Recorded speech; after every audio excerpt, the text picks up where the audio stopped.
Эфиопиянын түштүгүндө жайгашкан тоолуу Гофу аймагын кайгы каптады.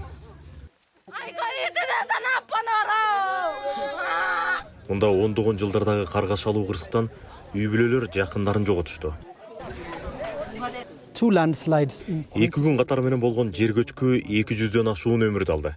Бул жерде көптөгөн адамдар аза күтүүдө. Калгандары болсо көрүп турганыңыздай дайынсыз кеткен жакындарын издешүүдө. Жапа чеккендердин арасында Масалех Госае да бар. Анын жолдошу жана 2 баласы биринчи жер көчкү жүргөндө мында келип дайынсыз кеткендерди издеп жатышкан. Тилекке каршы экинчи жолу жер көчкү жүргөндө алар көчкү астында калышты. Адамдар көчкүнүн астынан бир сөөктү алып чыкканын көрдүм. Ошол менин жолдошум экен. Бирок анын жүзү таанылгыс болуп калыптыр. Анын чөнтөгүн аңтарып, паспортун таап алдым. Күйөөм биринчи көчкүнүн алдында калгандарга жардам берем деп, колуна теше кармаган бойдон жан бериптир. Уулдарынын бири да көз жумганы белгилүү болду. Экинчиси дале дайынсыз. Мында ал сыяктуу жакындарын жоготкондор көп. Серавит агасы менен шаардын жанында жашачу. Ата энесинин үйү көчкү астында калыптыр.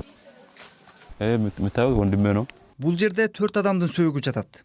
Экөөнү таптык, бирок атам менен аталаш тууганым дале дайынсыз болууда.